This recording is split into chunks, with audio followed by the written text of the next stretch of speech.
C'est quoi la vibe?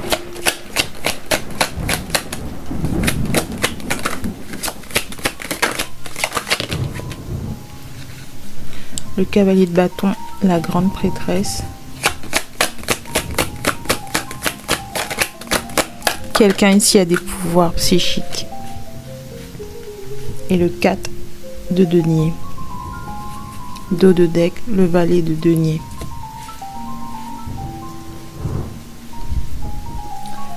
Clarification.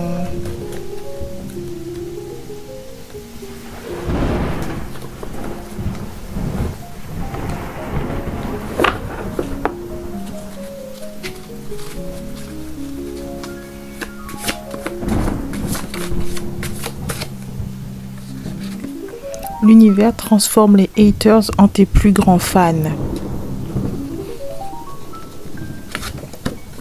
Tu dois être épuisé après toutes ces pleurnicheries.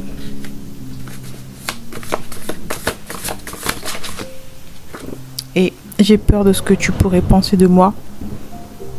Que je ne suis pas à la hauteur. Ok. En dos de deck, on a...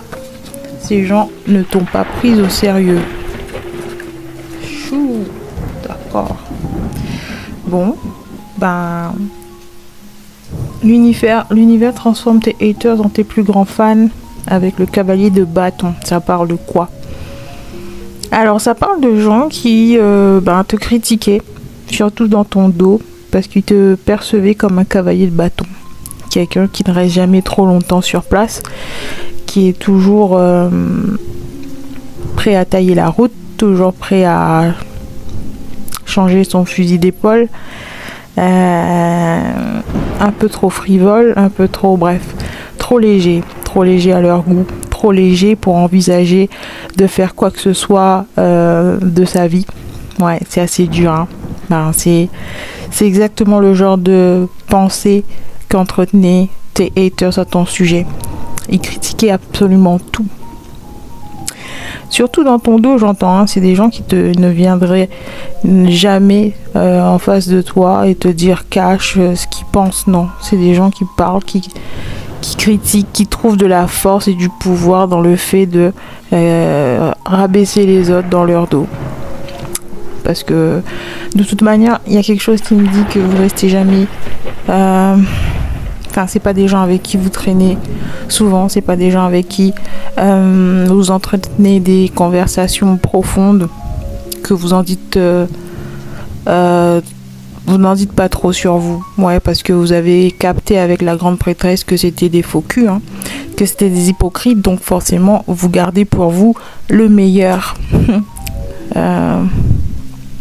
C'est des gens qui pensaient que vous voyez pas les pics et les méchancetés qu'ils vous envoyaient, parce qu'ils pensaient que vous étiez quelqu'un de naïf, de trop doux, de trop la tête en l'air, la tête dans les nuages pour capter quoi que ce soit, pour capter leur petit jeu, pour voir clair dans leur jeu. C'est des gens qui sous-estimaient votre expérience, votre sagesse, votre...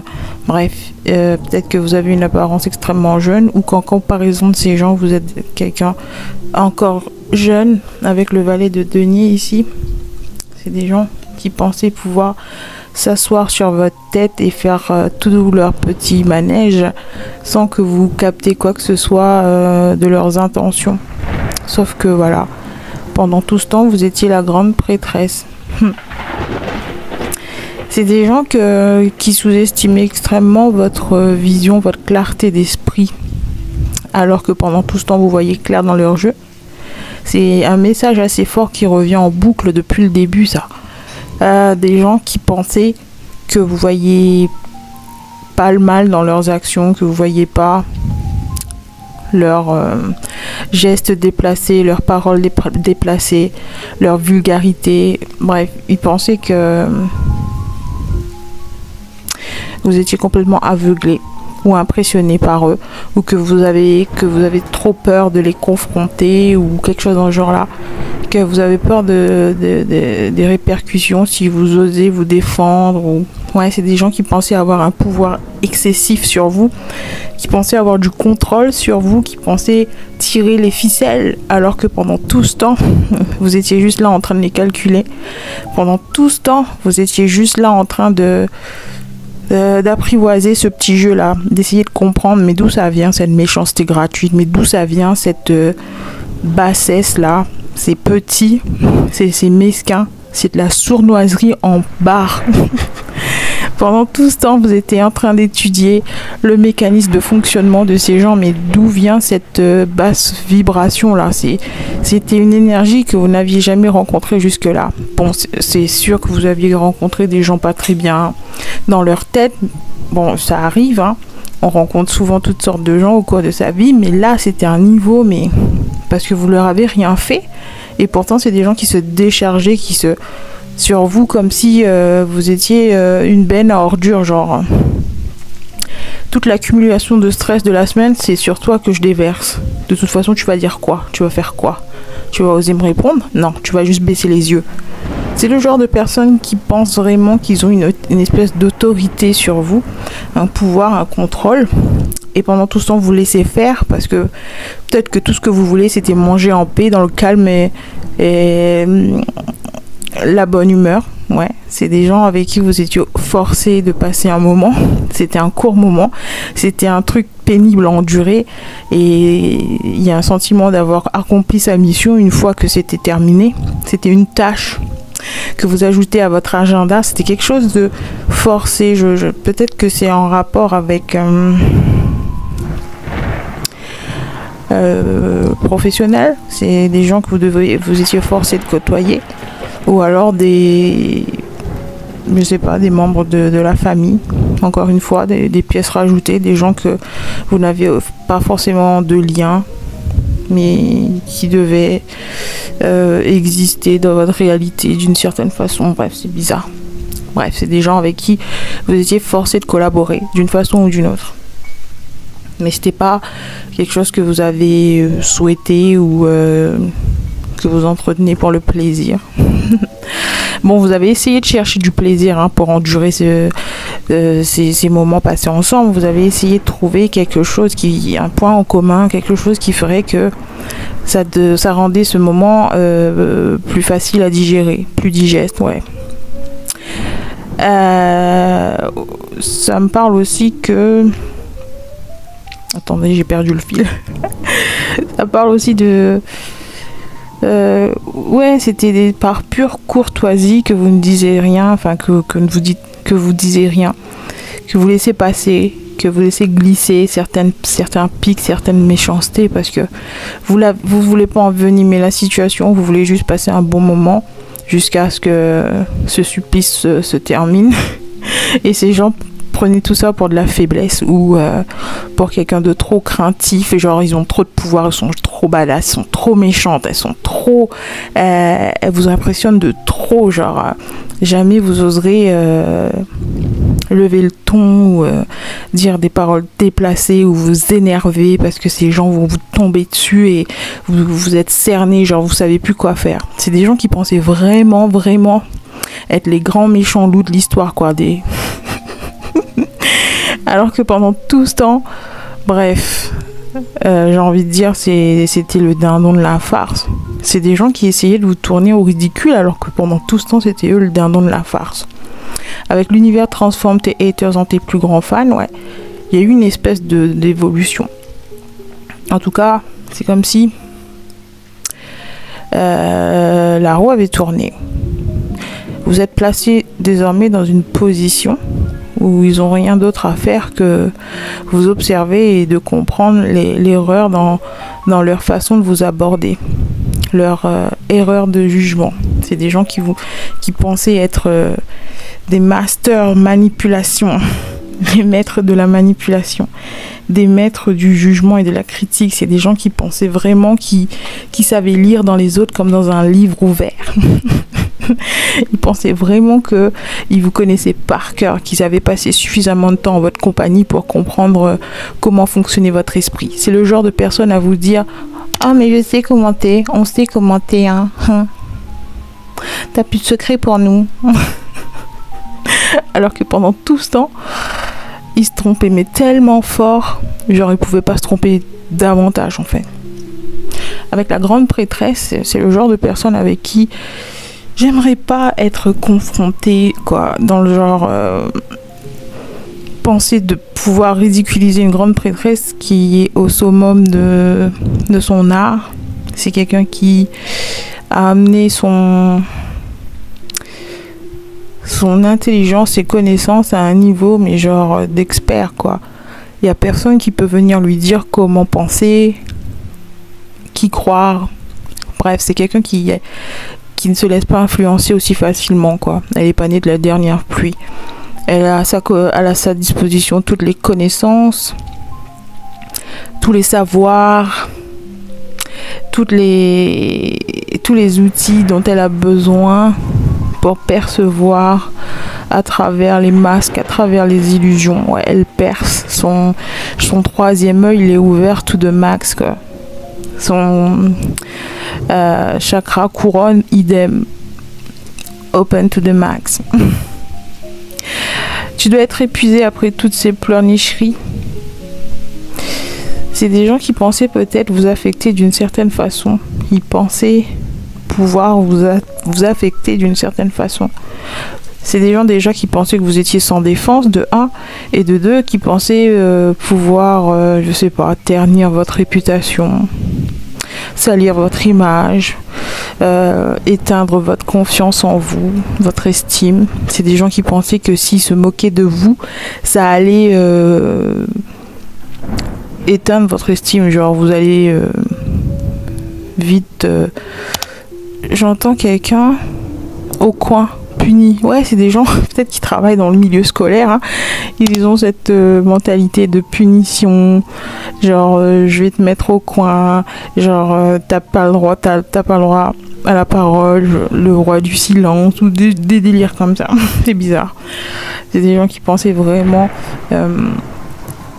vous punir en vous faisant pleurer. C'est des gens qui ont capté que comme vous disiez rien, comme vous dites rien, comme vous gardez le silence, c'est forcément que vous n'avez rien de bien à dire, que vous n'avez pas grand chose à dire, que vous ne savez pas vous défendre, et que vous préférez pleurnicher dans votre coin. Et à ce stade-là, ils pensaient que vous étiez épuisé. Genre que vous allez vous rendre sans faire de grabuge, que vous allez vous rendre sans faire de vagues, que vous allez vous abaisser, genre soumission, ouais. Que vous allez leur donner votre pouvoir sans vous débattre, ouais. C'est bizarre. C'est des gens qui voulaient vraiment vous prendre votre pouvoir. Je pense que c'est des gens qui ont capté un peu votre essence à un moment donné, genre au début de la relation, où ils ont perçu chez vous des traits de votre personnalité dont ils étaient jaloux et qu'ils essayaient d'éteindre par tous les moyens. J'ai une citation là qui me vient à l'esprit. Il faut que je la retrouve vite fait.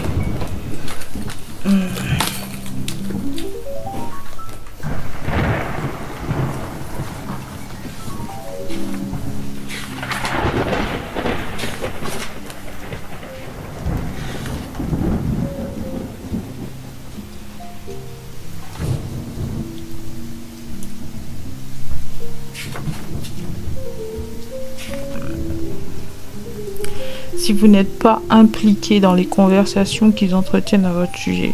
Si en général, lorsque vous arrivez, il y a un silence qui s'installe ou ils changent de conversation, c'est comme si vous étiez en train d'interrompre une conversation privée. C'est comme si toute l'attention est détournée sur vous au moment où vous vous asseyez ou vous entrez dans la pièce. C'est parce qu'en fait, vous êtes l'événement principal, vous êtes l'invité principal. En général, ils ont que votre nom à la bouche. C'est des gens qui aiment parler de vous en permanence, même si c'est pour critiquer. Genre, ils pensent que ils sont en train de vous critiquer, vous rabaisser, mais en vrai, tout ce que ça implique cette obsession, cette attirance malsaine pour vous. Genre vous êtes magnétique, votre énergie est magnétique. Sans faire quoi que ce soit, vous êtes extrêmement intéressant. Même si vous êtes juste posé là, même si vous êtes juste assis là sans rien dire, il y a quand même quelque chose de captivant chez vous. Ils peuvent pas faire autrement que vous regarder, vous observer, ils peuvent pas s'en passer. Et aussitôt que vous avez tourné le dos, tout est disséqué, tout est décortiqué. Genre je vois des gens avec un microscope et une pince à épiler. C'est vous dire comment vous êtes intéressant. Ils veulent tout savoir de vous, ils veulent tout comprendre. Ils s'échangent des informations, genre t'as capté comment elle utilise sa fourchette? T'as vu comment elle se tient à table? Mais t'as vu comment elle a fait ses cheveux aujourd'hui? T'as vu ce qu'elle porte aujourd'hui? C'est le genre de personne qui peut pas s'empêcher de parler de vous, ne serait-ce que une fois dans la journée. Parce que vous n'êtes pas un parfum commun, genre vous n'êtes pas une saveur commune, quoi. Genre vous êtes plutôt rare. Vous êtes rare dans votre genre. Et aussi il y a une énergie dont on peut pas toujours vous avoir. Genre si vous êtes là, si vous êtes présent, c'est une sorte de... C'est une grâce. J'entends le mot, c'est une grâce, c'est une bénédiction de vous avoir. C'est pas facile de poser les mains sur vous, c'est pas facile de captiver votre attention, c'est pas facile de vous avoir à la table avec la grande prêtresse. Vous êtes quelqu'un de très mystérieux, de très en retrait, distante.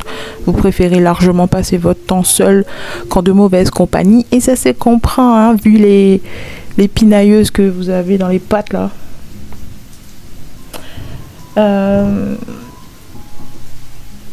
J'entends parce que le boss ne mange jamais au déjeuner avec les employés. Ouh. Le boss ne mange jamais avec les employés, hein. Bah ouais, évidemment. Donc ils passent leur temps à parler dans le dos. Il y a aussi une énergie de manipulation énergétique. C'est des gens qui ont essayé de manipuler votre énergie pour que vous soyez moins attirante.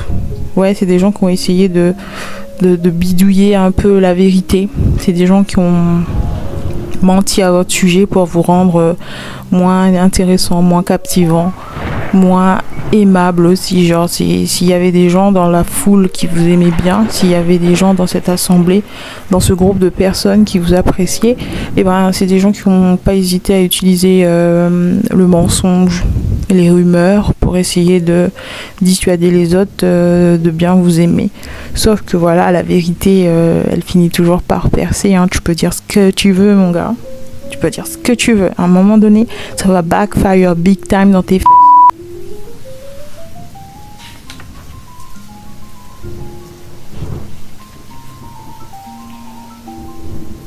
Il y a aussi cette énergie avec le cavalier de bâton, comme si vous étiez une espèce d'oasis dans le vaste désert qui est leur vie. Genre, je sais pas si c'est des gens que vous étiez forcés de côtoyer au moins une fois par semaine.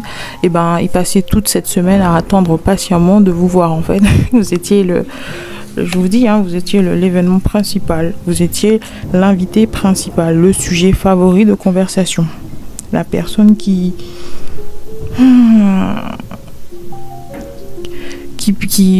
pimentait leur vie, j'ai envie de dire. Vous étiez le piment, le sel de leur vie.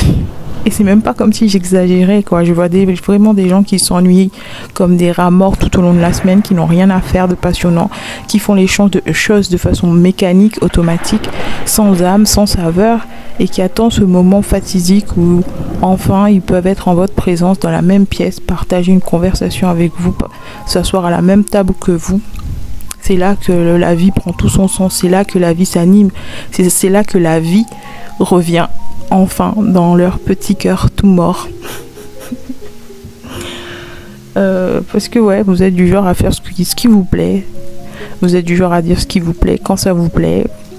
Et ils sont pas habitués. C'est des gens avec plein de restrictions, plein de fausses croyances, plein de barrières mentales qui les empêchent de vivre la vie de leurs rêves. Et quand ils ont enfin une personne qui se fout un peu des opinions, qui se fout de ce que les autres pensent, ben, ils sont en admiration. Mais sauf que comme c'est des gens qui vivent sur des vibrations assez basses, ils savent pas exprimer leur amour. Ils sont doués en revanche pour exprimer leur haine, leur... ouais, et à chaque fois qu'ils sont déclenchés, c'est là qu'ils ont quelque chose à dire. Genre vous leur mettez en présence de l'amour, le vrai, le pur, et ils sont motus et bouche cousue, quoi. C'est des gens qui sont tétanisés face à une énergie qu'ils comprennent pas. Donc quand ils sont en votre présence, ben c'est pareil, quoi. C'est assez triste, je sais.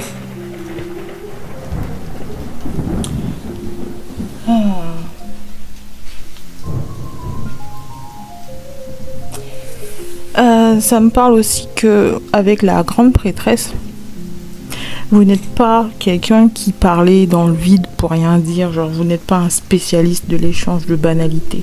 Si vous vous engagez dans une conversation, c'est pour quelque chose de sérieux, c'est pour ajouter vraiment un élément de valeur à la conversation. Si vous prenez la parole, c'est pour dire quelque chose qui en vaille la peine. En général, c'est quelque chose d'extrêmement intelligent qui fait changer l'opinion des autres, quoi, qui fait voir les choses sous une autre perspective, une perspective qui n'osait même pas imaginer, qui pensait pas imaginer un jour sans vous, sans votre présence. C'est comme si à chaque fois que vous ouvrez la bouche, c'est pour ajouter quelque chose vraiment qui vient changer leur vision des choses. Aussi que vous n'êtes pas du genre à vous engager dans des drames, dans des conflits inutiles ou dans des... comment dire, ouais, juste pour parler sur les autres, pour dénigrer les autres dans leur dos. Vous n'êtes pas de ce genre-là. Si vous prenez la peine de communiquer, c'est vraiment pour quelque chose qui fait avancer. Ouais, vous n'êtes pas du tout dans les conversations insignifiantes, ça vous intéresse pas du tout. Et c'est peut-être pour ça aussi que ces gens, d'une certaine façon, vous ont exclu de leur groupe ou qui vous ont pris à partie pour cible, parce qu'ils ont bien capté dès le début que vous étiez pas fait du même bois, que vous étiez complètement différent, que vous étiez une autre espèce. Que pour certains, ils pensent même que vous venez d'une autre galaxie, parce qu'ils n'ont jamais vu ça de leur vivant sur cette planète. Ils n'ont jamais côtoyé ce genre de personnes. Avec l'énergie de la grande prêtresse au centre du jeu, c'est vraiment quelque chose de très intense. Et pour certains, ça dérange, ça pique les yeux.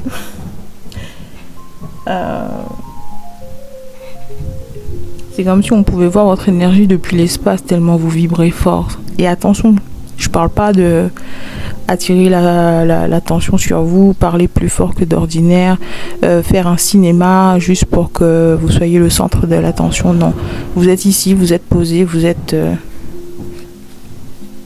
voyez, prestance, poised. C'est quelqu'un qui a de la composition. Quelqu'un qui est composé, calme, réservé pour certains, qui dégage un charme naturel, qui est extrêmement attirant.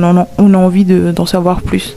Vous piquez la curiosité dans votre façon d'être, votre façon de vous habiller, votre langage corporel, les mots que vous choisissez, la façon dont votre cerveau fonctionne, les idées qui viennent à vous, les choses que vous attirez à vous dans votre réalité. C'est des choses qui sont complètement rares et uniques. Ouais, vous avez quelque chose... J'entends cabinet de curiosité. Pour certains, vous avez un style particulier. Ça me fait penser à cette fille-là. Je le trouverai. Ouais, vous avez un flair unique. Et ça, c'est pour les normies.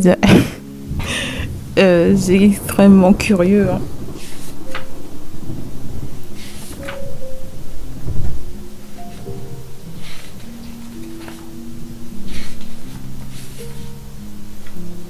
Ah mais grave, ils sont à fond sur vous, ils sont à fond sur vous. Ouais, c'est comme si vous étiez un peu perçu comme une marginale, des marginaux. Vous vous pliez pas aux règles ou à la culture des gens normaux, quoi, des normies, voilà. Des marginaux qui ne se plient pas à la culture des normies. Ouais, c'est une phrase qui était passée dans Mercredi, la série, je crois. Si ça vous intéresse. Des gens qui sont passés à cette réalisation. Au début, lorsqu'ils ont commencé à vous côtoyer, ils pensaient que vous étiez un simplet, un niais, mièvre, j'entends, cheesy presque. Et à force de vous côtoyer, ne serait-ce que d'être en votre présence, de vous observer de loin, même pour certains, si vous avez mis des barrières entre vous et ces gens, maintenant ils vous découvrent sous un autre jour, ils comprennent un peu mieux votre position. Genre, ils commencent à comprendre pourquoi vous étiez dans le silence. C'est des gens qui commencent à comprendre le pouvoir du silence. Grâce à vous, grâce à votre énergie, grâce à votre présence, c'est des gens qui commencent à comprendre que le pouvoir que recèle le silence, que c'est quelque chose d'extrêmement puissant. Ce n'est pas parce que vous choisissez de garder le silence, de ne rien dire, de ne pas entrer dans les conflits faciles, de ne pas tomber dans la violence ou de ne pas répondre à leur pic. C'est pas de la faiblesse, au contraire. C'est un pouvoir énorme. Déjà, ça démontre que vous avez un certain sens du contrôle sur vous. Vous contrôlez votre personne. Vous n'êtes pas là en train de vous balader comme une furie à insulter tout le monde dès que vous êtes mal luné. Non. Vous savez comment vous gérer. Et ça, ces gens, jusqu'à vous, ils ne comprenaient pas ça. Peut-être que c'est le genre qui se lance dans des clashs, qui expose, qui s'affiche en public. Plus ils parlent fort, plus ils attirent l'attention, plus ils s'en foutent que ce soit une bonne attention ou une mauvaise attention du moment qu'on les regarde. Du moment que tous les regards soient braqués sur eux. Du moment que tout le monde les entend. Du moment que tout le monde les voit gueuler et se révolter pour un oui ou pour un non. Ils pensent que c'est ça la force. Alors que pendant tout ce temps, c'est juste une imitation de la force. C'est l'exemple qu'ils ont eu devant eux. Ils pensent que avoir confiance en soi, c'est gueuler le plus fort. C'est la loi du plus fort. C'est qui va se faire remarquer. Qui aura peur d'eux à la suite de ces altercations inutiles. C'est des gens qui montent au créneau, mais pour un oui ou pour un non, quoi. C'est assez ridicule.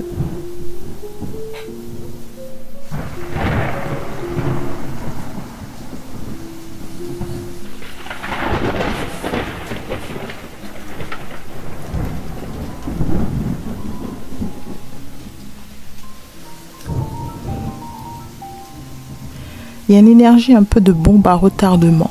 Parce que au début, ces gens, vous ne voyez pas comme une menace. Au contraire, vous étiez une espèce de proie facile à leurs yeux. Et aujourd'hui, avec le recul, avec le temps qui passe, avec les autres expériences qui font face et les autres rencontres qui sont placées sur leur chemin, ils vous voient différemment. Genre, ils voient en fait la force. Ils voient votre force, ils voient vos pouvoirs, ils voient de quoi vous êtes fait, ils voient vraiment quelles sont vos qualités. Et ils se sentent minuscules en comparaison. C'est des gens qui adorent faire ça, les comparaisons. Qui adorent chercher les petits défauts chez les autres et les exposer et les agrandir. C'est des gens aussi qui adorent faire une tempête dans un verre d'eau. Des gens qui sont dans le drame, dans l'excès. Bref. C'est comme ça qu'ils reçoivent leur décharge d'adrénaline en fait. Chaque fois qu'ils prennent quelqu'un à partie, chaque fois qu'ils confrontent quelqu'un, chaque fois qu'ils essaient d'écraser quelqu'un et pour lui enlever son pouvoir, pour le rabaisser, c'est comme ça qu'ils ont une décharge d'adrénaline maximum. Le pouvoir chez eux, c'est surtout lorsqu'ils désarment quelqu'un pour le lui prendre. Voler le pouvoir des autres, c'est comme ça qu'ils ont un boost d'ego en fait. Ils se sentent puissants, ils se sentent en position de dominant parce qu'ils ont désarmé quelqu'un d'autre. Alors que vous cherchez votre pouvoir dans les choses que vous savez faire, ouais, dans les passions que vous cultivez, dans votre amour de la connaissance. J'entends, quand l'esprit est pur, la joie vous suit comme une ombre qui ne vous quitte jamais. Ouais, c'est peut-être des gens qui vous ont mal jugé au début, parce que voilà, vous étiez plutôt légère dans votre approche, où vous favorisez plus ouais, la courtoisie, le rire, les énergies plutôt légères, plutôt frivoles. On l'avait dit au début, hein, avec le valet de denier. Peut-être qu'au début, ouais, vous saviez que c'était des gens qui démarraient au quart de tour. Une petite étincelle suffisait à embraser tout un feu de forêt. Donc, ouais, vous préférez cultiver des petites énergies plutôt douces et plutôt... Voilà, vous ignorez les attaques, les pics sournois pour garder un certain sentiment de calme et de paix. Et ces gens vous ont mal jugé. Ou alors certains même étaient jaloux de cette énergie-là. Le fait que vous sachiez comment tempérer une situation, comment cultiver une atmosphère agréable, des rires, lâcher des blagues, avoir une conversation agréable, c'est des gens qui étaient jaloux de ça. Ils voulaient vous l'enlever. Encore une fois, on a dit, c'est des gens qui se nourrissent du pouvoir des autres. C'est des gens qui puisent leur force dans le fait d'écraser les autres. Donc c'est des gens qui ont essayé de vous subtiliser ce pouvoir, genre en soufflant sur votre petite flamme, en essayant de vous éteindre, en essayant de ternir votre réputation, en essayant de changer l'opinion des autres à votre sujet. Et ils pensaient que ça allait complètement vous éteindre, que vous allez vous recroqueviller sur vous en position fœtale et que vous allez pleurnicher toutes les larmes de votre corps. Sauf que pas du tout. Au contraire, ça n'a fait que révéler la puissance de votre énergie. J'entends même l'essence de votre âme est en train de percer à la surface. Vous êtes en train de faire tomber les masques, la coquille de protection, l'armure de protection que vous portez jusqu'ici là avec le cavalier de bâton. Ouais, c'était une armure, genre l'énergie rigolade, restons légers, blagues, ouais, toutes ces petites frivolités qui faisaient que vous étiez quelqu'un qui n'était pas perçu comme une menace mais une proie. Tout ça est en train de s'évaporer, j'ai envie de dire. L'armure est en train de tomber. Vous vous mettez à nu d'une certaine façon, vous osez montrer votre véritable essence et c'est encore plus pire. J'ai peur de ce que tu pourrais penser de moi, que je ne suis pas à la hauteur. Ouais, maintenant ils vous voient comme vous êtes, ils savent de quoi vous êtes fait.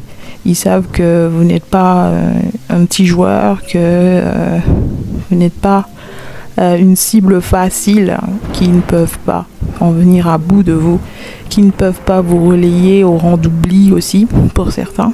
Ça me parle de quelqu'un qui est obsédé par votre énergie, qui voudrait que vous revoir, qui voudrait tendre une branche d'olivier, si c'est des gens qui vous ont insulté dans le passé, qui ont insulté votre intelligence. C'est des gens qui reviennent sur leurs pas peu à peu et qui ont envie de vous reconquérir d'une certaine façon. Mais là encore, c'est un jeu, hein. De leur monde de basse vibration, ça n'existe pas, le pardon, les regrets, tout ça. Non, c'est juste, elle m'a vu, elle m'a percé à jour. Maintenant, il faut que je remonte dans ses bonnes grâces et je vais prendre ça comme une compétition, un jeu. Et encore un jeu de l'ego pour renforcer leur ego. S'ils arrivent à vous reconquérir, à obtenir votre pardon, à revenir dans vos bonnes grâces, ils pensent avoir marqué des points. Bref, avec le 4 de Pentacle, ouais, il y a deux écoles, hein, il y a deux cas de figure. Il y en a ceux qui veulent revenir en rampant et ceux qui préfèrent garder des distances parce que maintenant ils savent que vous les avez percés à jour. Ils savent que depuis le début, vous les suivez à la trace. Ils savent que vous avez recensé toutes sortes d'informations à leur sujet, que vous voyez leur vraie couleur, que le masque, vous n'y avez jamais cru à leur masque. Vous n'avez jamais vu la façade qu'ils essayaient de maintenir comme quelque chose d'impressionnant. Ouais, ça me parle c'est des gens qui aimeraient bien vous impressionner mais qui n'y arrivent pas. Alors ils sont frustrés, ils font les bébés. Ils essaient de vous piquer en retour parce que voilà, ils n'arrivent pas à vous impressionner. Alors que vous les impressionnez. Ouais, vous voyez ça? C'est une espèce de projection mentale, genre j'aimerais incarner à tes yeux la personne que toi tu incarnes à mes yeux. C'est bizarre. C'est trop bizarre. Je vois un exemple là, genre imaginez Mbappé. C'est quoi, champion du monde de foot? champion de France ou quelque chose dans le genre là au foot, il va rendre visite à une équipe de poussins des 6-8 ans.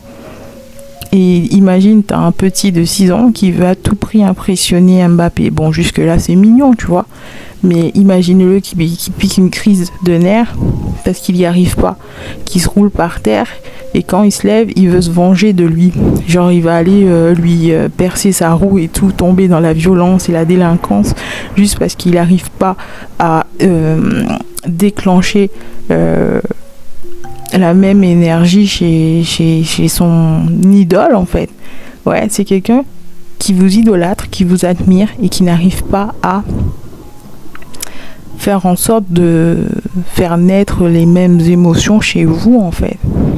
Il veut que vous les voyez, que vous les mettez sur un pied d'égalité, que vous échangez les rôles, que vous leur donnez votre trône et votre couronne alors qu'ils sont encore au stade puceau et pucelle. Ouais, et donc il y en a qui vont rester à l'écart parce qu'ils ont peur de ce que vous pouvez penser d'eux. Ils ont peur de ce que vous avez capté d'eux. C'est des gens qui ont peur de se regarder dans le miroir et de voir la bêtise qui les anime au lieu de voir ça comme une faveur et justement l'opportunité de filtrer ces bêtises. Hein. S'ils veulent incarner une certaine version d'eux où ils sont... ils arrivent à se respecter, ils arrivent à s'aimer. Et il suffit juste... de guérir, d'enlever ces énergies, de travailler sur soi pour faire en sorte que ça nous quitte. Il n'y a rien de fatal, hein. Genre l'évolution, elle est là pour ça, l'énergie de l'évolution, de la transformation. Le développement personnel, c'est travailler sur son caractère, enlever ce qui nous plaît pas pour nous aligner avec la personne qu'on rêve d'être, qu'on rêve de devenir.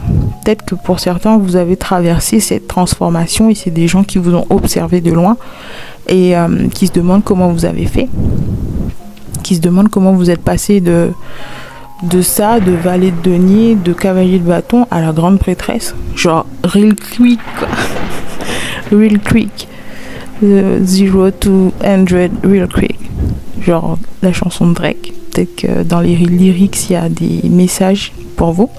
En tout cas, c'est comme ça qu'ils vous perçoivent. C'est quelqu'un qui est passé de 0 à 100 mais en un temps record. Moins de 3 secondes quoi. Vous êtes désormais dans la catégorie des voitures exotiques, des muscle cars et toutes sortes de, vous voyez, les voitures de course, les bolides. Vous êtes passé de quelque chose de rouillé. Je vois la scène dans Transformers 1 quand la fille se moquait de Bumblebee parce qu'il était tout rouillé, tout cabossé, et genre si c'est une énergie extraterrestre hyper évoluée, pourquoi il se balade avec ça? Et là juste dans la foulée, dans la seconde, il a scanné une belle voiture qui passait toute neuve et il s'est transformé immédiatement. Et c'est comme ça qu'ils vous perçoivent en fait. C'est des gens qui prenaient plaisir à vous rabaisser, à se moquer de vous sans s'imaginer qu'un jour ou que vous aviez ce pouvoir en vous de vous transformer et de changer ce qui ne va pas chez vous, de changer ce qui vous dérange ou ce qui dérange les autres, ou bref. Il y a cette énergie. Ces gens ne t'ont pas pris au sérieux. Alors que depuis tout ce temps, vous étiez là. Vous étiez sous leurs yeux. Vous étiez comme un livre ouvert. Sauf que ils sont analphabètes. C'est des gens qui étaient en votre compagnie depuis pas mal de temps et qui ont choisi de projeter sur vous leur vision, leur propre démon intérieur ou leurs propres défauts. Ils les ont projetés sur vous. La façon dont ils vous percevez, c'est la façon dont ils se perçoivent eux-mêmes.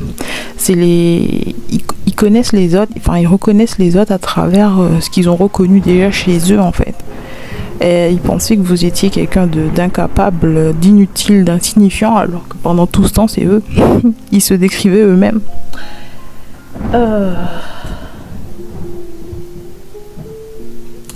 En fait, la morale de l'histoire, c'est parfois on gagne et parfois on apprend. C'est des gens qui pensaient one up you, genre c'est des gens qui pensaient marquer des points en vous mettant à terre, qui pensaient que si vous éliminez de la course, ils prenaient votre place.